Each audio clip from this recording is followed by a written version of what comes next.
Student, class 7-এর ইতিহাস পরপর পড়িয়ে দিচ্ছি তোমাদের। তার আগে একটু বলে দিই, তোমাদের ক্লাস 7-এর ইংলিশ দেখবে সব সম্পূর্ণ বইটারই পাঠ পাঠ করে সব পড়ানো আছে, সমস্ত চ্যাপ্টারগুলো। আর এইটা ডেসক্রিপশন বক্সে দেখবে লিঙ্ক দেওয়া থাকবে। এই চ্যাপ্টার, এই পড়াটা থেকে, এই পার্ট 2-তে যেটা পড়াচ্ছে আজকে, এটা ডেসক্রিপশন বক্স দেখবে, তখন তোমাদের ইংরেজি সমস্ত পড়াগুলোর লিঙ্ক দেখবে, সেখানে খুঁজে পাবে। তুমি একটু দেখে নিও। দেখো, আজকে পড়াবো দিল্লি সুলতানি, তুর্ক আফগান শাসক, চতুর্থ অধ্যায়। এটা পার্ট 2। আর চ্যাপ্টার 4 তোমাদের আগের দিন পার্ট 1 পড়িয়েছি, আজকে পার্ট 2।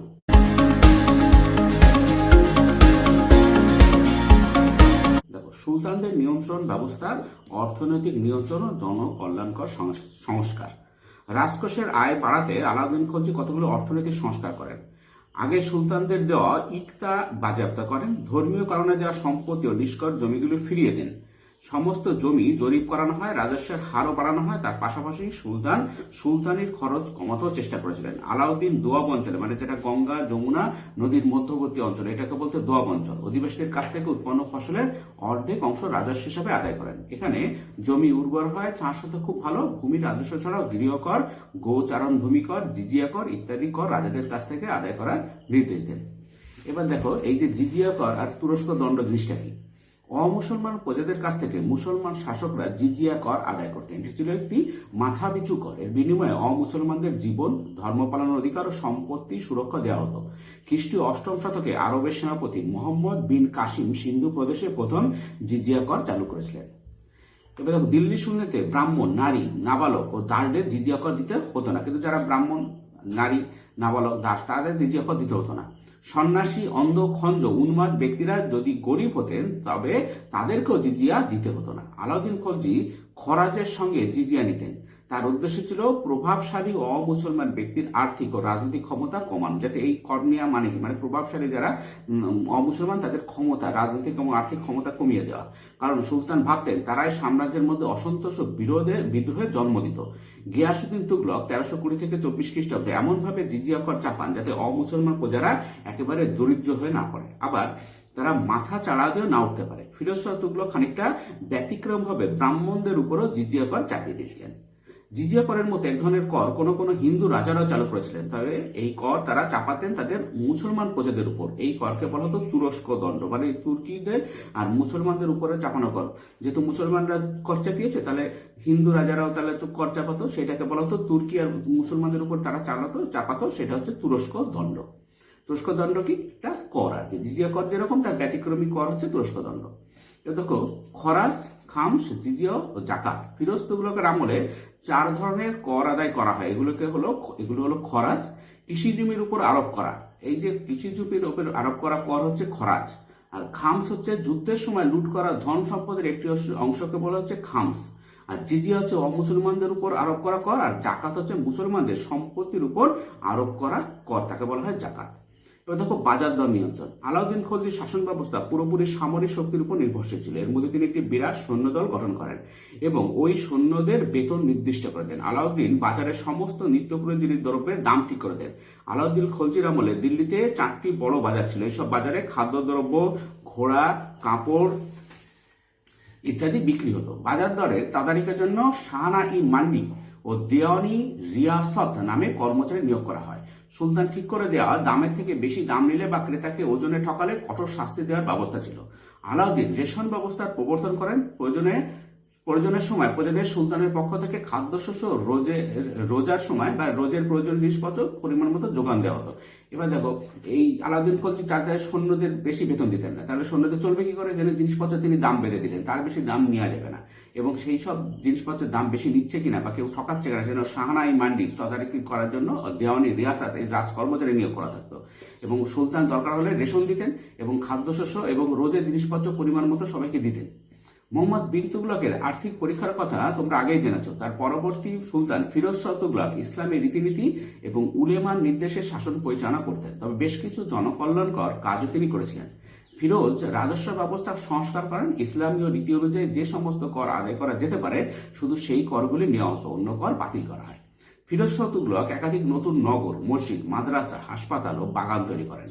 দরিদ্রদের অর্থ সাহায্যের ব্যবস্থা করেন। বেকার সমস্যা সমাধানের জন্য তিনি একটি দপ্তর খোলেন, সেখান থেকে চাকরি দেওয়া হতো। তিনি কৃষির উন্নতির জন্য সেচ ব্যবস্থার উন্নয়ন করেন, বেশ কিছু খাল খনন করা হয়। তাছাড়া যেসব জমিতে চাষ হতো না সেই জমির সংস্কার করেন সুলতান। এবার দেখো প্রাদেশিক শাসন। মোহাম্মদ বিন তুগলকের রাজত্বকালের শেষ দিক থেকে দিল্লির সুলতানি শাসন দুর্বল হয়ে পড়ে। কেন্দ্রীয় রাষ্ট্রশক্তির বিরুদ্ধে বিদ্রোহ ঘোষণা করে কয়েকটি আঞ্চলিক শক্তির উত্থান হয়। এর মধ্যে উল্লেখযোগ্য হল বাংলায় ইলিয়াস শাহী এবং হোসেন শাহী শাসন এবং দক্ষিণ ভারতে বিজয়নগর এবং বাহমনি রাজ্যের শাসন। এবার দেখো বাংলায় ইলিয়াস শাহী, হোসেন শাহী শাসন। 1342 খ্রিস্টাব্দে শামস উদ্দিন ইলিয়াস শাহ লখনৌতির সিংহাসন দখল করেন। তিনি বাংলার তিনটি প্রধান রাজ্য লখনৌতি, সাতগাঁও এবং সোনারগাঁ যুক্ত করে বাংলায় স্বাধীন ইলিয়াস শাহী শাসন শুরু করলেন। ইলিয়াস শাহ পূর্ববঙ্গ ও কামরূপকে তার শাসনের আওতায় নিয়ে আসেন। দিল্লিতে তখন ফিরোজ শাহ তুগলক শাসন করছেন। তিনি ইলিয়াসের রাজধানী পান্ডুয়া দখল করে নেন। এবার দেখো টুকরো কথা, দুর্ভেদ্য একডালা দুর্গ। ফিরোজ শাহ তুগলক যখন পান্ডু আক্রমণ করেন, ইলিয়াস শাহ একডালা দুর্গে আশ্রয় নেন।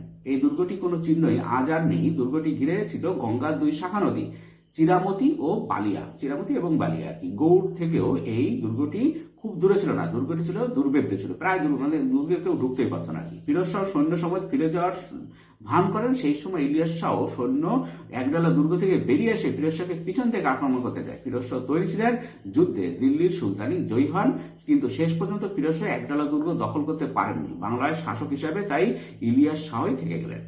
এবার দেখো মনে রাখো, সুলতান শামসুদ্দিন ইলিয়াস শাহ 1342 থেকে 58 খ্রিস্টাব্দে বাংলার প্রথম স্বাধীন সুলতান। তিনি দিল্লির সুলতানি শাসনের আওতার বাইরে এই স্বাধীন শাসন তৈরি করেছিলেন। সুলতান গিয়াসউদ্দিন আজম শাহ ছিলেন ফার্সি কাব্যের একজন সমজদার। তার আমলে বাংলার সামুদ্রিক বাণিজ্য জোরদার হয়েছিল। সুলতান জালালউদ্দিন মোহাম্মদ শাহ, যার যদুয়ার 1415-16, 1418 থেকে 33 খ্রিস্টাব্দ, জন্মসূত্রে ছিলেন হিন্দু। তিনি ইসলাম ধর্ম গ্রহণ করেন। তার আমলে বাংলার রাজধানী মালদার হযরত পান্ডুয়া থেকে গৌড়ে চলে আসে। অনেকে মনে করেন যে পরবর্তী ইলিয়াস শাহী সুলতানরা ছিলেন সুলতান শামসুদ্দিন ইলিয়াস শাহর বংশধর। ইলিয়াস শাহী এবং হোসেন শাহী শাসনের মাঝে বাংলায় আবিসিনীয় সুলতানরা শাসন করেছেন। এরা আফ্রিকার আবিসিনিয়া বা ইথিওপিয়া থেকে এসেছিলেন। বাংলায় এদের হাবশি বলা হয়। যারা এসেছে ইথিওপিয়া থেকে বা আবিসিনিয়া থেকে, বাংলায় এদের কি বলা হয়? হাবশি। আফগান নেতা শের খানের আক্রমণে 1538 খ্রিস্টাব্দে বাংলায় স্বাধীন সুলতানি শাসন শেষ হয়। এবার দেখো এক নজর ইলিয়াস শাহ হোসেন শাহী শাসন। ইলিয়াস শাহী শাসন 1342 থেকে আবার 1314 পর্যন্ত, 1415 আর কি, 1342 থেকে 1314-15 খ্রিস্টাব্দ। এবার দেখো প্রধান শাসক মধ্যে শামসুদ্দিন ইলিয়াস শাহ, সিকান্দার শাহ, গিয়াসউদ্দিন আজম শাহ। আর রাজা গণেশের বংশধর আনুমানিক 1414-15 থেকে 1435 খ্রিস্টাব্দ, রাজা গণেশ, জালালউদ্দিন মোহাম্মদ শাহ যদু। পরবর্তী ইলিয়াস শাহী আনুমানিক 1435 থেকে 1486, নাসিরউদ্দিন মাহমুদ শাহ, রুকুন উদ্দিন বরবক শাহ। হোসেন শাহী হচ্ছে 1493 থেকে 1538 খ্রিস্টাব্দ, আলাউদ্দিন হোসেন শাহ, নসিরউদ্দিন নসরত শাহ। এবার দেখো আলাউদ্দিন হোসেন শাহ এবং শ্রী চৈতন্যের মধ্যে একটা ব্যাপার আছে। বৃন্দাবন দাস তার চৈতন্য ভাগবতে লিখেছেন যে সুলতান হোসেন শাহ গৌড়েকে শ্রী চৈতন্যের সম্পর্কে নির্দেশ দেন। তাতে বলা হয়, চৈতন্যদেব সবাইকে নিয়ে কীর্তন করুন, অথবা চাইলে তিনি একাকী থাকুন। তাকে যদি কেউ বিরক্ত করে, তা সে কাজী হোক বা কোতোয়াল, তার প্রাণদণ্ড হবে। মানে চৈতন্যকে কেউ বিরক্ত করতে পারবে না। আলাউদ্দিন হোসেন শাহ ছিলেন মধ্যযুগের বাংলার অন্যতম শ্রেষ্ঠ শাসক। তার 26 বছরের মানে 1393 থেকে 1519 খ্রিস্টাব্দ শাসনকালে বিখ্যাত তার উদারনীতির জন্য। তার রাজত্বে হিন্দুদের দেওয়া হতো গুরুত্বপূর্ণ প্রাদেশিক বা প্রশাসনিক পদ। আলাউদ্দিনের উজির, প্রধান চিকিৎসক, তার প্রধান দেহরক্ষী ও টাকশালের অধ্যক্ষ সবাই ছিলেন হিন্দু। সুলতান হোসেন শাহ স্বভাবে ছিলেন ভদ্র, বিনয়ী এবং সব ধর্মের প্রতি সমান শ্রদ্ধাশীল। শোনা যায় যে হোসেন শাহ ছিলেন শ্রী চৈতন্যের ভক্ত। নাম করা দুই বৈষ্ণব ভাই রূপ ও সনাতনের মধ্যে একজন হোসেনের দপ্তরে ব্যক্তিগত সচিব মানে দবিরি খাস পদ পান। সাধারণ মানুষ নাকি হোসেন শাহকে কৃষ্ণের অবতার বলে মনে করতেন। বাংলা ভাষার চর্চায় ভীষণ উৎসাহ ছিলেন হোসেন শাহ। তার শাসনকালে বাংলা ভাষার লেখালেখির চর্চা উন্নত হয়। ইলিয়াস শাহী এবং হোসেন শাহী আমলে বাংলার সংস্কৃতির উন্নয়ন হয়েছিল। এই সময় বাংলা ভাষা ও সাহিত্য, স্থাপত্য প্রভৃতি ক্ষেত্রে উন্নয়ন হয়। এই সময় সুলতানা ছিলেন অন্য ধর্মমত বিষয়ে উদার। সুলতানদের ধর্মীয় উদারতা বাংলায় সব ধর্মের মানুষকে কাছাকাছি আসতে সাহায্য করেছিলেন। এই সময় বাংলায় শ্রী চৈতন্যের নেতৃত্বে ভক্তিবাদের প্রচার শুরু হয়। এবার দেখো রাজা কৃষ্ণদেব রায়। একটু টুকরো কথা শোনো। পর্তুগিজ পর্যটক পেজ রাজা কৃষ্ণদেব রায়ের সময় বিজয়নগর রাজ্যে এসেছিলেন। তিনি রাজার খুব প্রশংসা করেন। পেজ বলেছেন, রাজাদের মধ্যে তিনি সর্বাপেক্ষা পণ্ডিত এবং সর্বোত্তম একজন মহান শাসক এবং সুবিচারক, সাহসী ও সর্বগুণান্বিত। দাক্ষিণাত্য বিজয়নগর ও বামনী রাজ্যের উত্থান দেখো। গল্পে আছে যে যে সঙ্গম নামের এক ব্যক্তি ছিলেন 1336 খ্রিস্টাব্দে তুঙ্গভদ্রা নদীর তীরে বিজয়নগর রাজ্যের প্রতিষ্ঠা করেন। তাদের মধ্যে দুজন হল প্রথম হরিহর ও বুক্ক। বিজয়নগরে 1336 থেকে 1645 খ্রিস্টাব্দের মধ্যে মোট 4টি রাজবংশ শাসন করেছিল। এই বংশগুলো হল সঙ্গম, শালুক, তুলুক ও আরাবিডু। প্রথম হরিহর ও বুক্ক প্রতিষ্ঠিত সঙ্গম রাজবংশ প্রায় 150 বছর টিকেছিল। এই বংশের শ্রেষ্ঠ রাজা ছিলেন দ্বিতীয় দেবরায়। সম্পম বংশের দুর্বল শাসক বিরূপাক্ষকে সরিয়ে নরসিংহ শালুক বিজয়নগরে শালুক বংশের প্রতিষ্ঠা করেন, কিন্তু অযোধ্যা শাসকের জন্য শালুক রাজবংশের পতন ঘটে। শালুক রাজবংশের সেনাপতি ছেলে বীরসিংহ শালুক বংশের উচ্ছেদ ঘটিয়ে তুলুক বংশের শাসন প্রতিষ্ঠা করেন। এই বংশের কৃষ্ণদেব রায় ছিলেন বিজয়নগর রাজ্যের বিখ্যাত শাসক। তার রাজত্বকালে বিজয়নগরের গৌরব সবচেয়ে বেড়েছিল।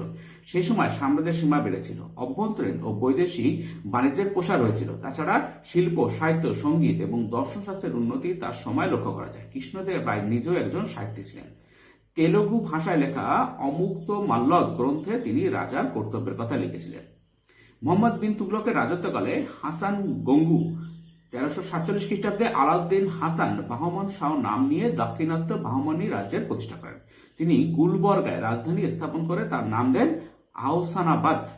শাসনের সুবিধার জন্য বাহমন শাহ তার রাজ্যকে 4টি প্রদেশে ভাগ করেন। এই ভাগগুলি হল গুলবর্গা, দৌলতাবাদ, বেরার এবং বিদর।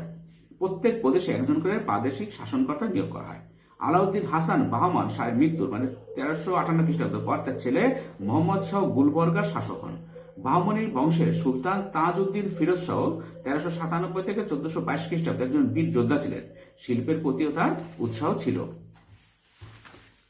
এরপর বাহমনি রাজ্যের রাজধানী চলে আসে বিদর শহরে। বাহমনি রাজ্যের শাসক তৃতীয় মোহাম্মদের শাসনকালে 1463 থেকে 82 খ্রিস্টাব্দে তার মন্ত্রী মাহমুদ গাওয়ান বাহমনি রাজ্যের গৌরব বাড়িয়ে দিয়েছিলেন। তিনি ছিলেন সুদক্ষ যোদ্ধা এবং পরিচালক। তার নির্দেশে তৈরি বিদর শহরের মাদ্রাসাটি খুবই বিখ্যাত। মাহমুদ গাওয়ানের মৃত্যু 1481 খ্রিস্টাব্দের পর বাহমনি রাজ্যের কেন্দ্রীয় শাসন ভেঙে পড়ে 5টি স্বাধীন সুলতানের উদ্ভব হয়। সেগুলি হল আহমেদনগর, বিজাপুর, বেরার, গোলকোন্ডা এবং বিদর। কৃষ্ণদেব রায় মৃত্যুর পর তুলুক রাজত্বকালে বিজয়নগরের সঙ্গে বাহমনি রাজ্যের উত্তরসূরি 5টি সুলতানের মিলিত শক্তির যুদ্ধ হয়। 1565 খ্রিস্টাব্দে বানিহাটি বা তালিকোটার যুদ্ধে বিজয়নগর পরাজিত হয়। বিজয়নগর এবং বাহমনি রাজ্যে দুটি প্রথম থেকে একে অন্যের প্রতিদ্বন্দ্বী ছিল। এই রাজ্য দুটো আর কি একে অন্যের প্রথম থেকে প্রতিদ্বন্দ্বী। এই প্রতিদ্বন্দ্বিতা একটানা লড়াই হয়ে দাঁড়িয়েছিল। প্রধানত রাজনৈতিক, সামরিক, বাণিজ্যিক ও অর্থনৈতিক ক্ষমতা প্রতিষ্ঠার জন্য এই লড়াই হয়েছিল। এই যুদ্ধের পর তুলুক শাসন দুর্বল হয়ে পড়ে। পরবর্তীকালে আরাবিভু বংশ শাসন ক্ষমতায় আসে। এই বংশের প্রথম শাসক ছিলেন তিরুমল এবং শেষ উল্লেখযোগ্য রাজা ছিলেন দ্বিতীয় বেঙ্কট। এবার দেখো, একটু ভেবে দেখো, বলা আছে বিজয়নগর এবং দক্ষিণাত্য সুলতানের মধ্যে 3টি অঞ্চলকে নিয়ে সমস্যা দেখা দেয়। এই অঞ্চলগুলি হল তুঙ্গভদ্রা নদীর উপকূলবর্তী অঞ্চল, কৃষ্ণা গোদাবরী নদীর অববাহিকা অঞ্চল এবং মারাঠওয়াড়া দেশ। এই সব জায়গায় জমি উর্বর এবং বাণিজ্যের প্রভাব বেশি ছিল। মনে রাখো, এই জায়গাগুলিকে ঘিরে দ্বন্দ্ব শুধু বিজয়নগর এবং বাহমনি রাজ্যের মধ্যে হয়নি, তার আগেও চালুক্য ও চোল রাজাদের মধ্যে এবং যাদব ও হয়সল রাজাদের মধ্যে অঞ্চলকে নিয়ে সংঘর্ষ হয়েছিল। আসলে এই অঞ্চলগুলো ছিল খুবই উর্বর, তাই সবাই এই অঞ্চলগুলোকে চাইতো আর কি, সব রাজারা, যাতে ভালো ফসল হয়। কৃষ্ণা নদীর উত্তর ও দক্ষিণ দুই পারে শাসকরা উপাধি নিতেন সুলতান। দিল্লির সুলতানদের অনেকে আদব কায়দা তারা মেনে চলতেন। বিজয়নগরের শাসক নিজেদের বলতেন হিন্দু রায়দের, রাজাদের মধ্যে সুলতান আর কি। রাজা দ্বিতীয় দেবরায় নিজের বাহিনীর জন্য তুর্কি যুদ্ধ পদ্ধতি আমদানি করেন। তার আমলে উত্তর ও দক্ষিণের মধ্যে সাংস্কৃতিক যোগাযোগ ছিল। এবার দেখো, মনে রাখো, কৃষ্ণা এবং তুঙ্গভদ্রা নদীর অববাহিকা অঞ্চলকে বলা হয় রায়চুর দোয়াব। বাহমনি রাজ্যে দেশীয় অভিজাতদের বলা হতো দক্ষিণী। এই অঞ্চলের বাইরে থেকে যে অভিজাতরা এসে দরবারে স্থান পেলেন তাদের বলা হতো পরদেশী, অর্থাৎ দেশ বলতে মানুষ কেবল নিজের এলাকায় বুঝতো। তখন কিন্তু দেশ বলতে আমরা যেমন দেশ আলাদা রকম সেন্সে বলি, তখন বুঝতে না, তখন আলাদা জায়গা থেকে আসলে সেগুলো পরদেশী বলতো আর কি।